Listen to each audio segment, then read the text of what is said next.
Ժողովուրդ ջան, այսօր հատապտուղներով բուլկի ենք թխելու, անպայման հետևեք ու դիտեք մինչև վերջ։ Բոլոր կարևոր դիտարկումները անպայման լինելու են, որպեսզի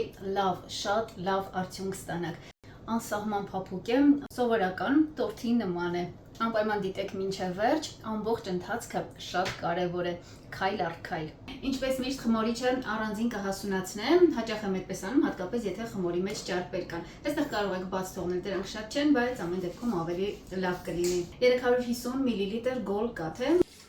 1 ճաշի գտալ խմորիչ, սովորական խմորիչ է, 10 գրամ է։ 1 ճաշի գտալ շաքարավազ, 5-6 ճաշի գտալ ալյուր ենք լցնում, այս անգամ մակվա եմ օգտագործում, վաղուց Բաղրամյանի ալյուր չեմ օգտագործել։ Լավ խառնում ենք։ Նշեմ նաև, որ ալյուրը ամբողջ քանակից է, թե որքան ընդհանուր կօգտագործվի, ես իհարկե վերջում ձեզ կասեմ ու անպայման տեսանյութի ներքևում կգրեմ, ինչպես միշտ։ Ծածկում ենք ու թողնում ենք մոտ 20-30 րոպե կամ այնքան ժամանակ, մինչև լավ փրփրե շերտ կազմի։ Ես ձեզ կցուցադրեմ։ Քանի որ մեզ մոտ լավ տաք է, նույնիսկ շոկ է, ես մոտավորապես 20 րոպե թողեցի։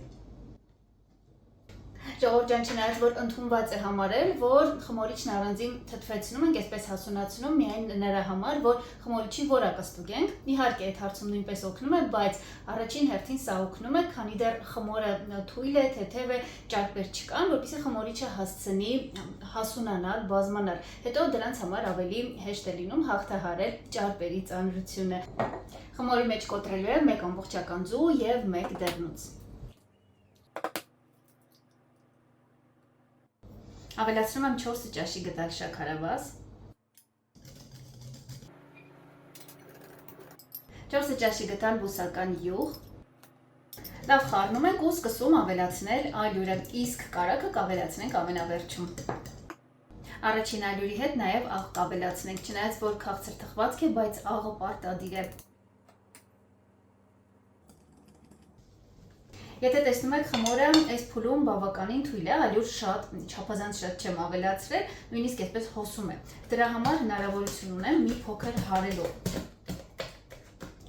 Ուշադրություն դարձրեք, աշխատում եմ տակից դեպի վերև, մի տեսակ ծալելով խմորը։ Կես րոպե աշխատեցի։ Արդեն կարելի է մնացած ալյուրն էլ լցնել։ Մոտավորապես 5-7 րոպե հունցում եմ, ընթացքում անհրաժեշտության դեպքում շատ քիչ ալյուր եմ ավելացնում, որպեսզի չծանրացնեմ։ Ես այլ տեսանյութերում նույնպես մանրամասն ցուցադրել ու բացատրել եմ, բայց գուցե չեք տեսել, այստեղ էլ արագ կրկնեմ։ Եթե նկատեցիք, խմորը ես կարծես անverջ ծալում եմ դեպի մեջտեղ։ Սա նախ օգնում է, որպեսզի սոսնձանյութը ամրանա, խմորի կառուցվածքի համար շատ կարևոր է, որպեսզի հետո լավ փքվի, բարձրանա։ Եթե անհրաժեշտ է լինում ալյուր, նկատել եք երևի միշտ սեղանին եմ անում եւ ոչ խմորի վրա։ Տեսեք, եթե խմորին ավելացնեմ անհրաժեշտ ալյուրը, ինչ է ստացվում, կմտնի անմիջապես խմորի մեջ ու հունցելուց էլի խմորը կպչելու է, ստիպված էլի ենք ավելացնելու։ Երբ սեղանին ենք ավելացնում ալյուրը աշխատելու համար, անմիջապես ծայրերը բարձրանում են, ալյուրոտ են եւ թույլ են տալիս, որ հանգիստ կարողանանք աշխատել։ Ու արդեն ավելորդ ալյուր չենք ավելացնում, միայն որքան անհրաժեշտ է։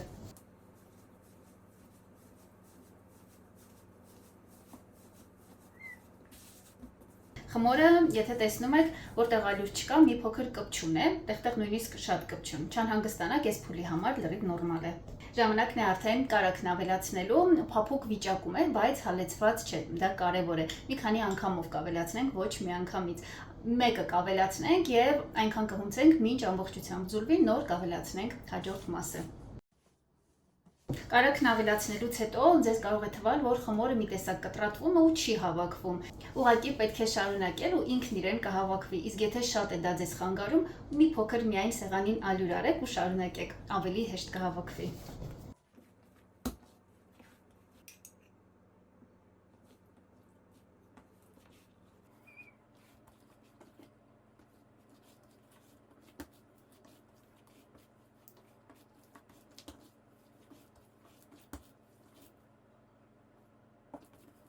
Այս տարբերակով, այսինքն ձգելով հունցելու դեպքում, եթե խմորը կտեսնեք, որ տարածվում, կպնում է սեղանին, էլի չվախենաք։ Քիչ-քիչ դա էլ կհավաքվի ու կմիանա խմորին։ 60 գրամ կարագ օգտագործեցի։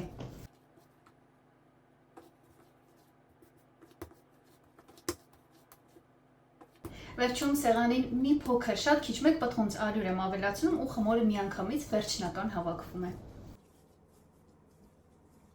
Բավականին նուրբ ու ոչ ծանր խմոր ստացանք։ Կարելի ասել կպչուն է, զգում ենք, որ մատներին կպնում է, բայց չի մնում մատների վրա։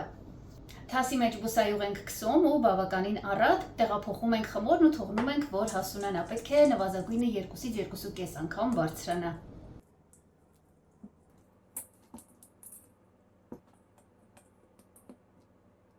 Մեկ ու կես ժամ անցավ, նույնիսկ մի փոքր ավել։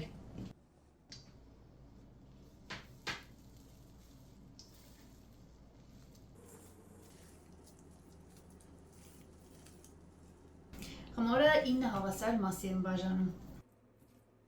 Այնքան հաջող, այնքան որակյալ խմոր է, կարող եք ցանկացած տեսակի բուլկիներ կամ կարկանդակներ պատրաստել քաղցր միջուկով։ Վստահեցնում եմ ձեզ, միշտ ընտիր է ստացվելու։ Ժողովուրդ ջանի մալիքում տարբեր տեսակի բուլկիներ կան, որն էլ ընտրեք, հաստատ չեք փոշմանի, մեկը մյուսից ընտիր, մեկը մյուսից լավ հաշվարկված, եւ բուլկիներ կարող եք պատրաստել եւ օրինակ սինաբոններ, տարբեր միջուկներով տարբերակներ ունեմ, եւ պոնչիկներ ունեմ, եւ ամերիկյան պոնչիկներ, եւ գերմանական, այսինքն բերլինյան, եւ միջուկով, եւ առանց միջուկի, եւ երևանյան, մի խոսքով թերթեք, փնտրեք, կգտնեք ինչ ցանկանում եք։ Հիմա կծածկեմ ու կթողնեմ մինչև խմորը լավ բարձրանա։ Բայց տեսեք, չափազանց երկար չթողնեք, որովհետև դրա պատճառով ջեռոցում խմորը իհարկե կարող է բարձրանալ, բայց հետո անպայման կիջնի ու ախորժելի այն փքված տեսքը չի ունենա։ Միջուկն ենք պատրաստում, դրա համար կաթնաշոռ եմ օգտագործում սովորական բրիկետներով, 2 տուփ։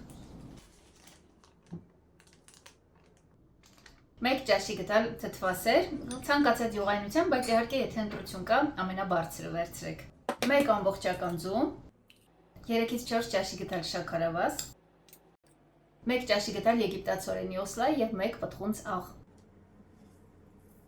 1 պտղունց վանիլին կամ ըստ ճաշակի։ Ու հիմա ամբողջը մի լավ խառնում ենք։ Քանի որ կաթնաշոռերը տարբեր են ու հնարավոր է մի փոքր ավելի չոր լինի ձեր դեպքում, եթե դրանից ելնելով խառնուրդը չոր ստացվի, մի փոքր թթվասեր ավելացրեք, բայց զգուշությամբ, քիչ-քիչ։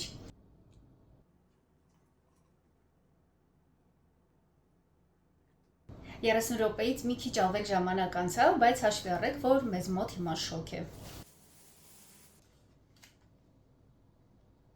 Տեսնում եք, խմորը արդեն այնքան ձիգ չէ, ինչպես որ սկզբում էր եղել, նույնիսկ բավականին երկար ժամանակ, տեսեք, մատի հետքը մնում է, ոչ ամբողջությամբ, բայց որոշ չափով երևում է։ Հիմա այն փոսիկները կստանանք, որոնցում միջուկն է լինելու։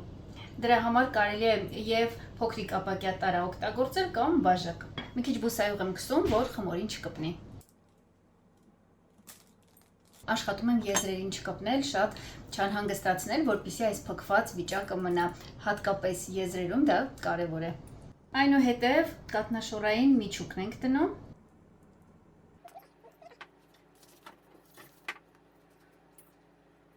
Այստեղ հաղարջ է եւ ազնվամորի, կարող եք օգտագործել ցանկացած հատապտուղ։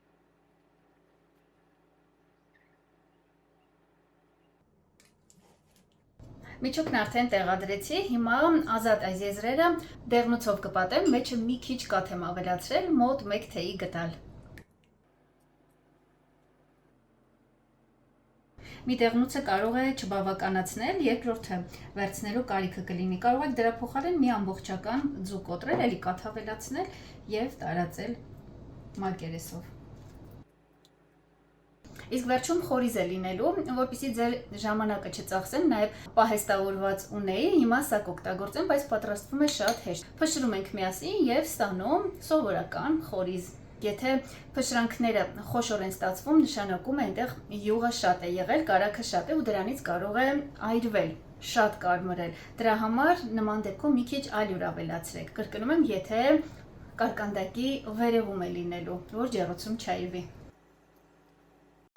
Վերջ թխելու ժամանակն է, ջեռոցը նախապես եմ տաքացրել, ջերմաստիճանը 180-ից 190 աստիճան։